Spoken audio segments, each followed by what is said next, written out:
is a clip from Farther Along by Leslie Jordan. The song features Chris Stapleton and his wife Morgan off Leslie's album Company's Comin'. I spoke with him this week about the album, about his new PBS special, and working with Dolly Parton. Take a look.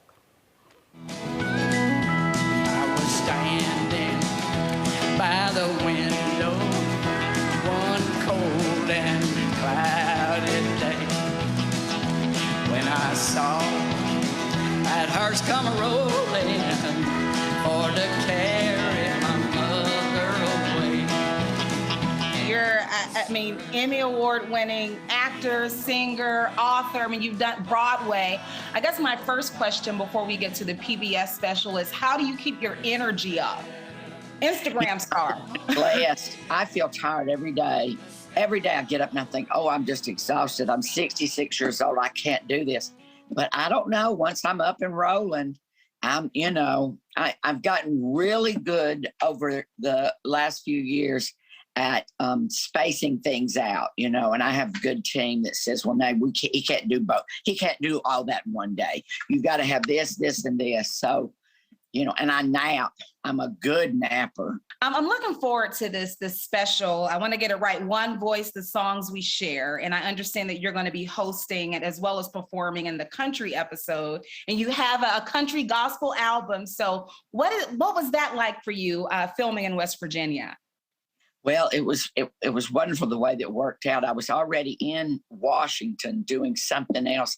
So we just piled in the car, my friend Travis and I, and we drove down. They had the Bavarian Inn, this wonderful old hotel that just sits on the hill there. And, all the waitresses in the restaurant are in little dirndl skirts and very Bavarian. And I would get on my balcony and yodel every day. Yodel. But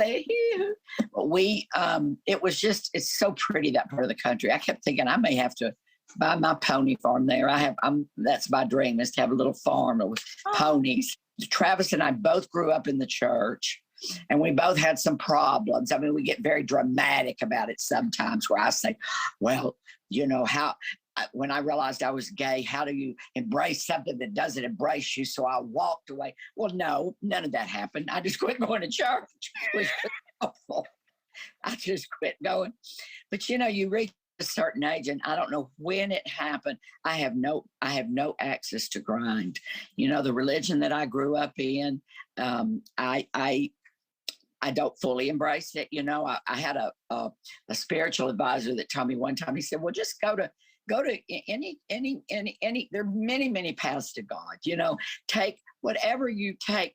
But if you go to an organized religion, you take what you need and you can leave the other stuff under the pew in front of you. What was it like working with Dolly Parton on your album? Because that sounds like a match made in heaven to me. Dear friends, there'll be no sad farewells.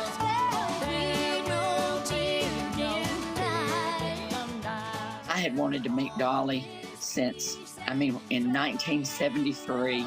I had graduated from high school and I was at the University of Tennessee in Knoxville. I didn't stay there very long, but I would drive. I would get in my car all by myself and drive up to Sevierville and Pigeon Forge, that little area that she's from.